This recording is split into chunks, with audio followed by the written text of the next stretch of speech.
Entonces llega con diferente comida, súper estresado, y le pedimos al dueño, tiene que darle 5 píldoras al día. ¿Verdad? Entonces ahí es donde yo me enfoco mucho en ser simple, enfocarnos en de verdad las terapias que tienen un efecto en estos pacientes y entender qué pasa a través del sistema neurológico, especialmente la función simpática, que va a manejar la fase de storage, la fase de almacenamiento en la vejiga. Entonces, cuando hay una supramoderación de ese sistema simpático, entonces ¿qué va a haber? Va a haber acumulación de orina en la vejiga, probablemente por problemas de estrés. ¿Qué sabemos en cuanto a los factores de predisposición para estos gatos con obstrucción uretral debido a cistitis idiopática? Como podemos ver, el tipo de comida, ya sea seca o húmeda, no tiene mayor diferencia en cuanto a las tasas de obstrucción. Gatos que de pronto son castrados no tienen mayor tasa de obstrucción comparado a los no castrados. Yo todavía veo machos no castrados que llegan obstruidos con cistitis intersticial. Entonces la verdad es que los únicos factores de riesgo que se ven es pacientes obesos y de pronto con una vida un poco más sedentaria, digamos. Y muy importante, esta es una enfermedad, la cistitis intersticial, la cistitis idiopática, esta es una enfermedad de gatos jóvenes. Usualmente es el gato macho de 1, 2, 4 años. Cuando ya empezamos a ver gatos un poco más viejos, 10, 12 años, tenemos que buscar por una condición diferente a la cistitis idiopática, que va a ser urolitos, enfermedad renal crónica. Pero esto es una condición de la mayoría de gatos jóvenes. Sin embargo, hay excepciones. Especialmente hace 2 semanas me llegó un gato, aproximadamente 9 años, con obstrucción uretral. Yo dije, este gato debe tener urolitos, debe tener algún tipo de patología que lo está llevando a esta obstrucción. La verdad es que no. Una vez empecé a hablar con el dueño me dijo, no, sí, mi hija se mudó a casa con su perro, y el gato odia al perro. Y literalmente 2 semanas después el gato se obstruyó. Entonces ahí vemos la importancia de tomar una buena historial en estos pacientes. Una vez vemos el gato que llega con signos clínicos de tracto urinario bajo. Primero que todo, ¿qué hago yo en cuanto a diagnósticos? Yo no le voy a correr una bioquímica entera, yo no le voy a correr un hemograma entero, porque estos gatos llegan estresados, con leucocitocina moderada. Usualmente llegan con un conteo de células blancas o leucocitos de 20, 26 mil. ¿Voy a poner ese gato en antibióticos? No, porque está estresado. Y una de las causas más comunes de resistencia bacteriana es el uso inadecuado de antibióticos. Siempre que vemos un gato con hematuria y cistitis, lo ponemos en antibióticos. Y no es una práctica adecuada. Los médicos humanos, cuando se reúnen y hablan de resistencia bacteriana, he estado allí en sus charlas, ponen a los veterinarios como una de las causas primarias de resistencia bacteriana. ¿Por qué? Porque utilizamos antibióticos de forma inadecuada. Entonces, ¿qué hago yo en estos gatos? Primero que todo, yo sé cuáles van a ser los problemas. Tiene una obstrucción uretral, ¿qué va a haber? Azotemia y hipercaliemia, acidosis, a veces hiperlactatemia. Entonces yo le hago una EPOC que me da potasio, pH, valores renales, listo. ¿Por qué? Porque si yo le hago un hemograma y me cuesta, no sé, ¿cuánto cuesta un hemograma en Ecuador? Completo 40. ¿Cuánto? $10. ¿Y cuánto vale el soñamiento?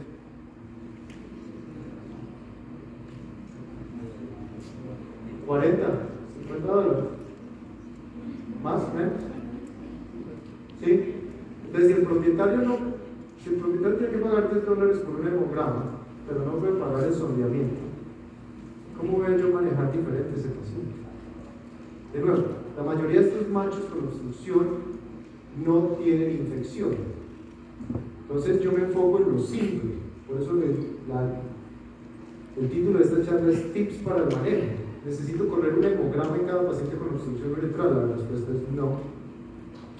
¿Qué me voy a enfocar? Electrolitos, azotemia y si puede manejar acidosis. ¿Hago una radiografía abdominal? Absolutamente. ¿Por qué? Porque tengo que descartar urolitiasis como la causa.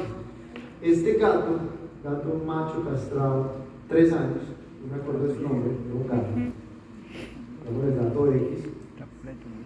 Este gato que se presentó a la sala de emergencias en la Universidad de la Florida, obstrucción uretral severa, hipercalemia, potasio de 10.5, hiperazotemia, se manejó normalmente, se pasó sonda urinaria, fluidoterapia, manejo del dolor, se envió a casa 2 días después, al tercer día regresó, otra vez con obstrucción, y mirábamos sus radiografías y decíamos, pero aquí no hay urolitos. Y el problema cuando hacemos estudios radiográficos es que nos olvidamos que el tracto urinario termina después de la pelvis. Y una vez hicimos radiografías sin una vejiga distendida, encontramos urolitos en la vejiga y acá, en su uretra.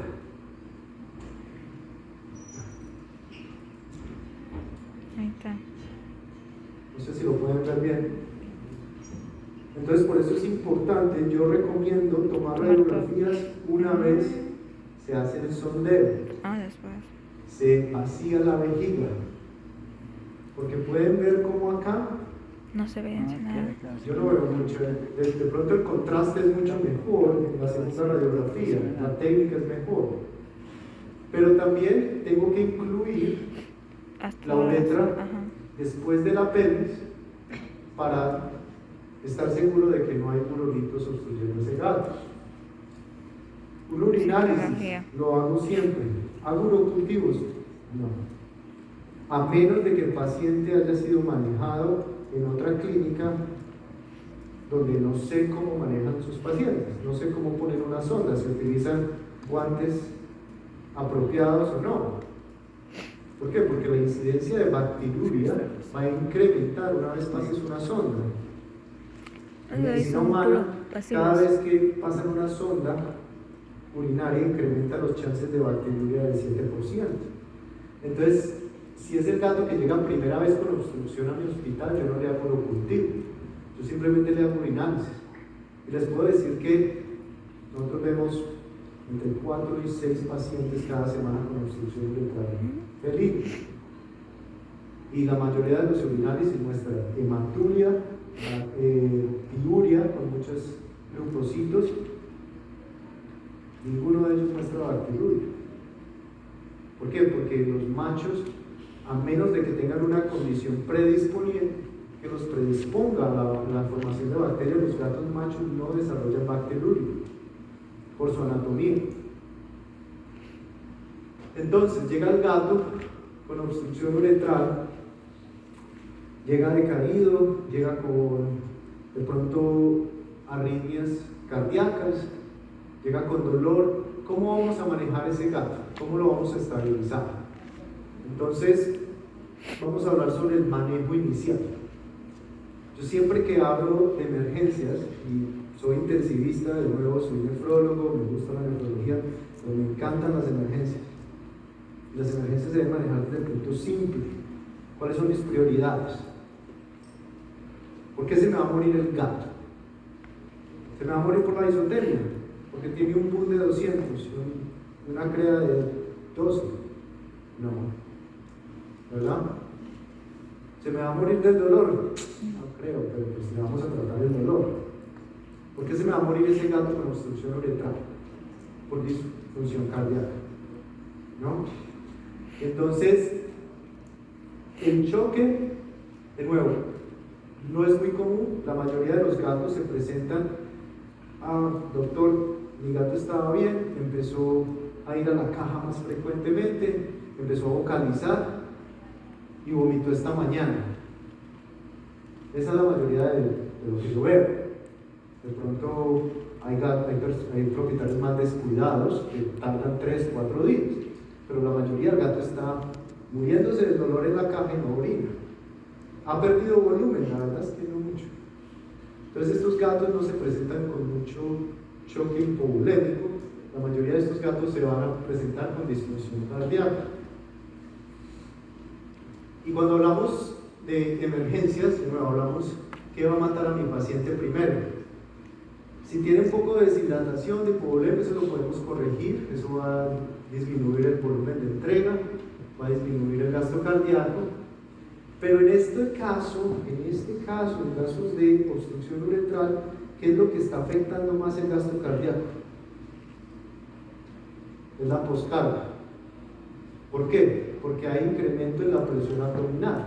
Esa vejiga está 10, 15, 20 veces más distendida, hay dolor, hay espasmo muscular y eso lleva a un incremento en la presión abdominal.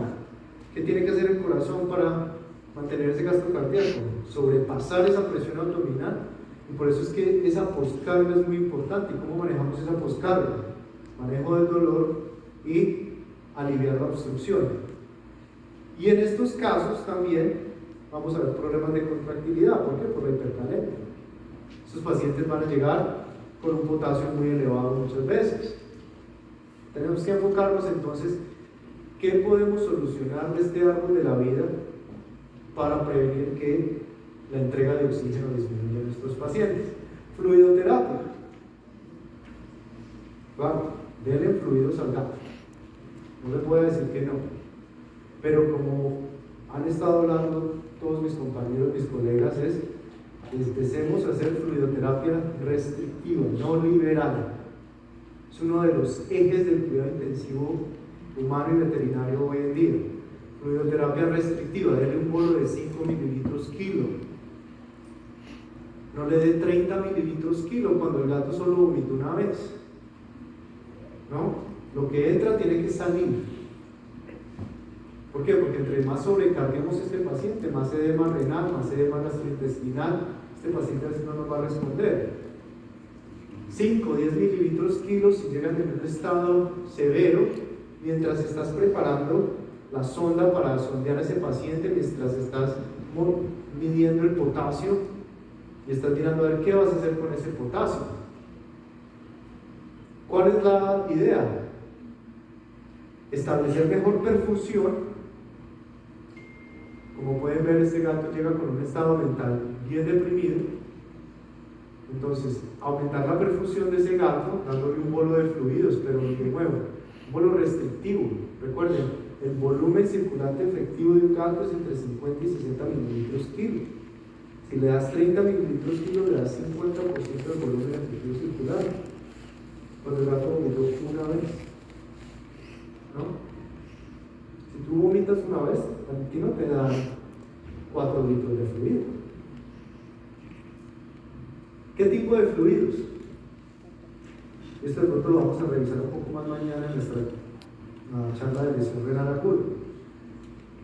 Mucha gente todavía usa la solución salina. ¿Por qué? Porque la solución salina no tiene potasio, ¿verdad? Es solo sal y agua. Y la verdad, lo que se ha mostrado en varios estudios, y no, me gusta mucho la evidencia, y mucha gente piensa, no, pero es que no hay evidencia en gatos. La verdad es que sí, hay que buscarlo. Lo que se ha visto en estos gatos es que cuando son resucitados con solución salina, su cambio en pH es mucho peor. Recuerden, ellos llegan con acidosis. Y el paciente con acidosis, ¿qué pasa? Con muchos protones en circulación, hacen que el potasio se mueva fuera de las células de forma intracelular. Si no corriges esa acidosis de forma adecuada, entonces ¿qué va a pasar? El paciente sigue con acidosis y sigue moviendo potasio de la forma intracelular a la forma intravascular. Entonces lo que se ha mostrado es que la solución salina no se recomienda. ¿Por qué? Porque es una solución acidificante. Los coloides, por favor, olvídenlos, bótenlos a la basura, laven su carro con ellos, no sé, hagan otra cosa, pero no los usen en pacientes. Aquí está un estudio del doctor Drobats de la Universidad de Pensilvania. ¿Okay? Este doctor le encantan los estudios retrospectivos, que tienen información importante.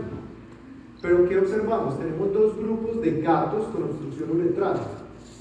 El grupo con solución normosol-AR, que es una solución balanceada, como la Harvest, como los Ringers, y la solución salina. ¿Qué se observó? El cambio en pH fue mucho más positivo. ¿Qué significa? Estamos llevando ese pH de una acidosis a un pH más balanceado comparado a la solución salina. ¿Y qué más se observó? Miren el potasio. Solución salina en línea azul. 2 y 6 horas después el potasio estaba mucho más elevado. Bueno, no mucho más, pero tenía una tendencia a estar más elevado en aquellos resucitados con solución salina.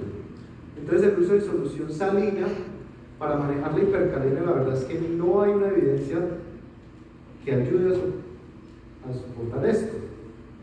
Es más, la solución salina en pacientes renales es contraindicada. ¿Por qué? Porque causa esa respuesta extraglomerular, que causa vasoconstricción de los vasos perirenales. Entonces la solución salina no se recomienda. ¿Qué tipo de fluidos usamos? Lo que tengas, nada de solución salina. Doctor, ¿y cuál tasa de fluido recomienda? Y esta es mi pregunta preferida, porque siempre les digo, no sé. La tasa de fluido te la dicta el paciente. Si tú vienes a una charla que te diga la tasa de fluido que utilizo para un paciente, no estás haciendo medicina adecuada. ¿Por qué? Porque tenemos que monitorear el balance de fluido. Si le das un bolo de fluido a ese paciente, está bien, respondió perfecto. Lo vas a poner a 1, 2, 3 tazas, es lo que el paciente esté produciendo. Si el paciente está produciendo 3 tazas, le das 3 tazas de mantenimiento. Por eso hay que conectar nuestro